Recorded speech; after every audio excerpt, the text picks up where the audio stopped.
नमस्कार, आप देख रहे हैं कैपिटल टीवी का खास शो राहुल का अग्निपथ। मैं हूं परमेश।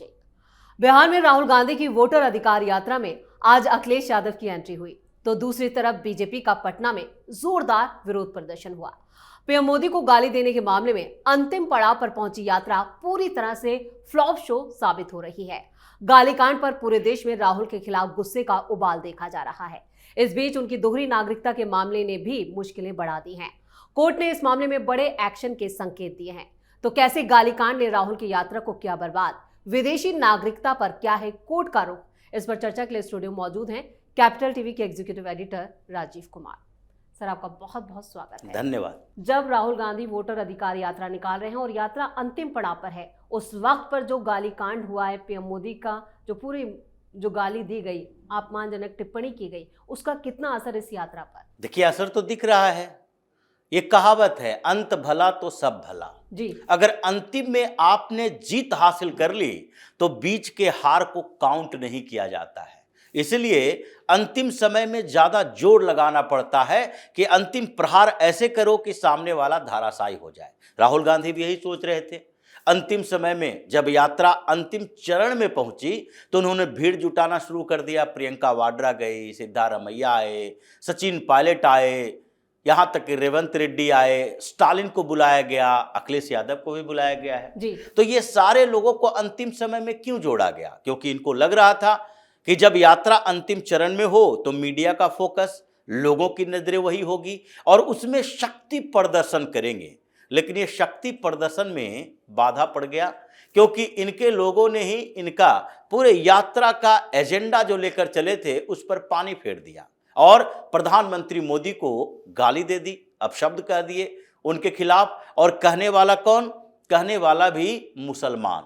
अब ऐसे में पूरे बिहार में सेंटीमेंट जो राहुल गांधी के तरफ थोड़ा बहुत मुड़ने की कोशिश हो रही थी, जो फ्लोटिंग वोटर होते हैं, जिनके दिमाग में रहता है कि महागठबंधन या एनडीए में से अभी हमको चुनाव करना है, वो लोग जो थोड़ा प्रभावित हो रहे थे वो प्रभावित नहीं हो पाए और दूसरी तरफ वो प्रधानमंत्री मोदी की तरफ चले गए और इसके कारण राहुल गांधी की परेशानी बढ़ गई। दूसरी तरफ भारतीय जनता पार्टी ने सोचा अब जितने दिन यात्रा चले, कंक्लूजन हो या चुनाव चले, हम लगातार प्रोटेस्ट करेंगे और लोगों को बताएंगे कि ये कौन सा गुट है जिसको तमीज नहीं, जो प्रधानमंत्री मोदी का ऐसा अपमान करता हो और उनके दिवंगत मां को ऐसे अपशब्द बोला हो। तो इसलिए राहुल गांधी बैकफुट पर हैं।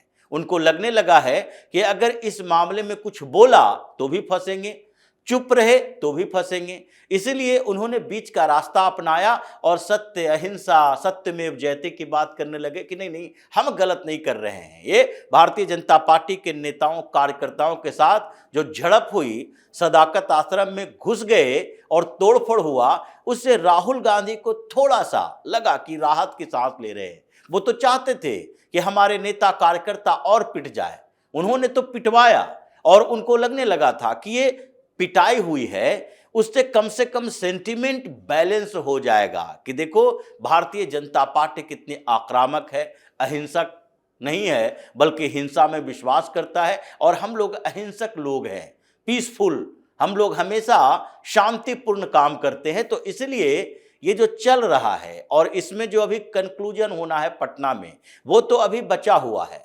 इन्होंने कुनबा तो जोड़ लिया लेकिन उस कुनबे की ताकत नहीं बढ़ा पाए और अपनी ताकत को और भारतीय जनता पार्टी के हाथों में सौंप दिया, जिसका इस्तेमाल अब भारतीय जनता पार्टी कर रही है बिहार के लोगों को अपने साथ जोड़ने में और लोग जुड़ रहे हैं। अब हर जगह पर चर्चा राहुल गांधी या तेजस्वी की यात्रा की नहीं बल्कि प्रधानमंत्री मोदी को गाली देने के लिए हो रहा है कि कैसे लोग हैं जो कि राजनीति में सभ्यता भूल चुके हैं और इन लोगों को अब फ्रस्ट्रेशन इनके ऊपर इतना हावी हो गया है कि इनकी जुबान भी गंदी हो गई है। इसलिए अब राहुल गांधी के लिए बिहार में यात्रा बीच में ही छोड़कर आ जाना चाहिए था। खैर, और अभी बेइज्जती होनी बाकी है क्योंकि पटना में अगर प्रोटेस्ट चल रहा है जी, तो ये जब यात्रा लेकर पटना में जाएंगे, मार्च निकालेंगे, तो उस समय भी प्रोटेस्ट खत्म नहीं होगा और हो सकता है कि उस समय तो और शक्ति प्रदर्शन हो।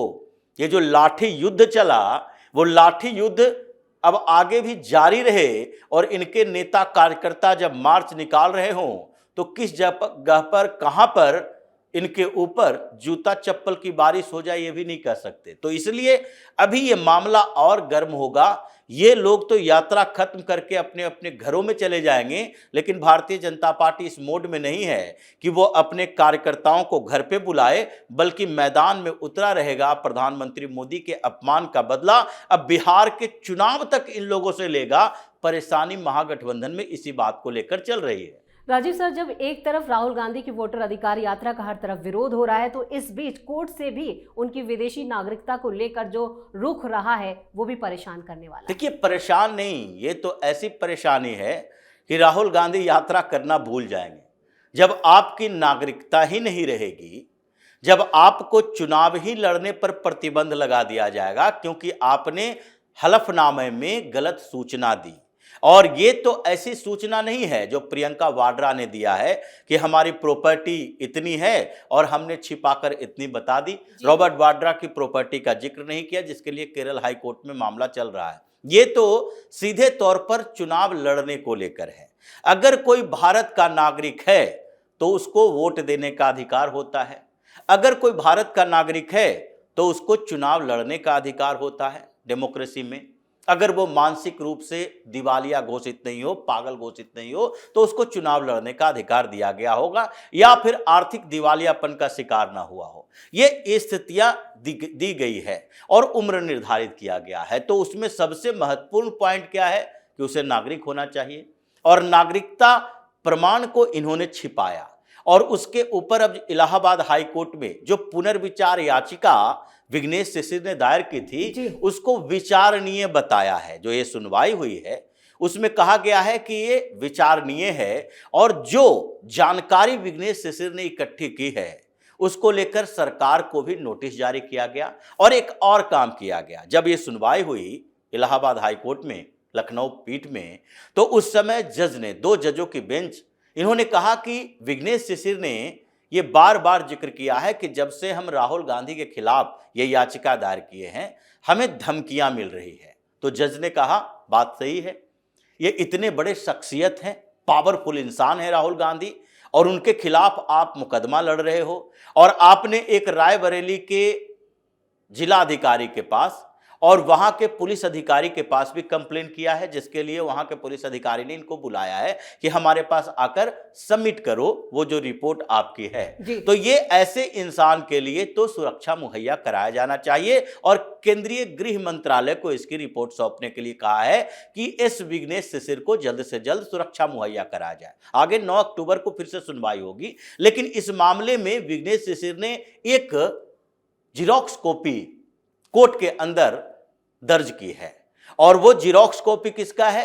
राहुल गांधी के ब्रिटिश पासपोर्ट का जी। और इसके लिए विघ्नेश शिशिर ने कहा कि हम ब्रिटेन के साथ लगातार टच में थे, हमने कई मांग की थी, उसके बाद हमें ये कॉपी मिली है ब्रिटेन से जिसमें राहुल गांधी का पासपोर्ट है, और पासपोर्ट ब्रिटिश नागरिकता का है, यानी कि ब्रिटिश पासपोर्ट है, ये भारत का पासपोर्ट नहीं है। यानी राहुल गांधी ब्रिटेन के नागरिक हैं, और उस समय थे, 2004 की बात है कि 2004 में चुनाव लड़ने आए थे, और 2009 तक उन्होंने जो आईटी रिटर्न भरा था उसमें भी, और एनुअल रिटर्न भरा था उसमें भी, एनुअल रिटर्न इनकी कंपनी की थी बैकअप प्राइवेट लिमिटेड की, उसमें भी इन्होंने ब्रिटिश नागरिक लिखा था। लेकिन उसकी बात कोर्ट में परमिसेबल नहीं है, क्योंकि कोर्ट ने पहले कहा था कि अगर कोई प्राइवेट कंपनी है उसके रिटर्न में एक शब्द लिखा गया है नागरिकता की जगह इंडियन की जगह ब्रिटिश, तो उसमें ह्यूमन एरर भी हो सकता है, इसलिए उस पर पूरी तरह से भरोसा करके राहुल की नागरिकता पर फैसला नहीं दिया जा सकता। होम मिनिस्टर के पास भी लेटर गया था कि आप अपने लेवल पर काम कीजिए, और होम मिनिस्ट्री की तरफ से उस समय कहा गया था कि हम ब्रिटेन से टच में हैं, चूंकि ये समय लेगा, तो समय जितना दिन लग जाए, क्योंकि देश का मामला नहीं विदेश का है, तो उसके ऊपर डिपेंड करता है कि वो कितने समय में दे दे, इसलिए उस समय सस्पेंड कर दिया गया था इस मामले को। और विघ्नेश शिशिर को कहा गया था कि जब आपके पास कोई ऐसी सूचना आए, जानकारी आए, तो ओपन है, कोर्ट का दरवाजा बंद नहीं हुआ है, आप फिर से रिव्यू पिटीशन दायर कर सकते हैं। इसी के लिए जब विघ्नेश शिशिर के पास उज्बेकिस्तान से, वियतनाम से, और ब्रिटेन से। ये 3 जगह की बात उन्होंने की थी कि इन 3 जगह से वीडियो सबूत आए हैं और कुछ दस्तावेज हमें मिले हैं, और वो गृह मंत्रालय को कहा गया था कि अगर आपके पास कोई जानकारी मिले तो तत्काल याचिकाकर्ता विघ्नेश शिशिर को इसके बारे में जानकारी दे। ये कोर्ट का फैसला था और उसी के आधार पर रिव्यू पिटीशन आया। रिव्यू पिटीशन में इन्होंने कहा कि देखिए, ये राहुल गांधी का ब्रिटिश पासपोर्ट है और इस पासपोर्ट की कॉपी हमने ब्रिटेन से मंगवाई है। इसके पीएमओ के बारे में भी और उसके साथ गृह मंत्रालय में भी जानकारी है, तो इसलिए अब इसको फिर से खोला जाना चाहिए, इस मुकदमे को, इस केस पर सुनवाई शुरू होनी चाहिए। यही सारे सबूत लेकर कोर्ट में अब फिर से सुनवाई हुई, जिसमें कोर्ट में कहा गया कि ये मामला जिस तरीके का है वो विचार के योग्य तो है।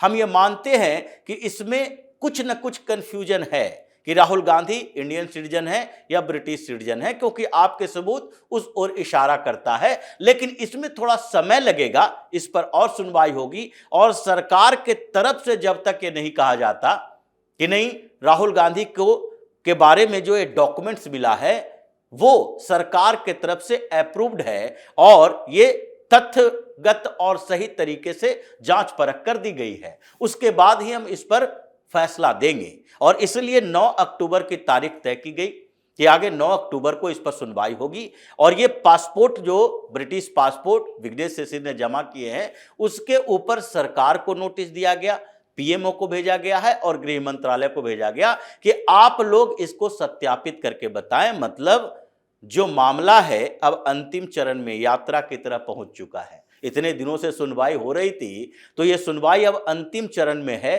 कभी भी 9 अक्टूबर को हो या नवंबर के डेट में हो या दिसंबर में हो, ये 2-3 महीने के अंदर राहुल गांधी की नागरिकता की पोल खुल जाएगी कि ये 2009 तक जब ब्रिटेन के नागरिक थे तो भारत में 2004 में ये चुनाव कैसे लड़ पाए, क्योंकि भारत में दोहरी नागरिकता का कोई प्रावधान है ही नहीं। राजीव सर, इस तमाम जानकारी के लिए और सटीक विश्लेषण के लिए आपका बहुत बहुत धन्यवाद। धन्यवाद। राहुल गांधी ने वोटर अधिकार यात्रा के जरिए चुनाव आयोग और मोदी सरकार को निपटाने का प्लान बनाया था, लेकिन उनका यह प्लान उनके ही प्यादों ने फेल कर दिया। बिहार समेत पूरे देश में गाली कांड को लेकर राहुल और कांग्रेस की खूब फजीयत हो रही है, जिससे राहुल गांधी की दिक्कतें काफी बढ़ गई हैं। वहीं विदेशी नागरिकता के मामले में भी राहुल पर बड़ा एक्शन होने वाला है। इस खास शो में इतना ही। वीडियो कैसा लगा कमेंट करके अपनी राय जरूर दें। वीडियो को लाइक करें, शेयर करें और कैपिटल टीवी को सब्सक्राइब जरूर करें। धन्यवाद।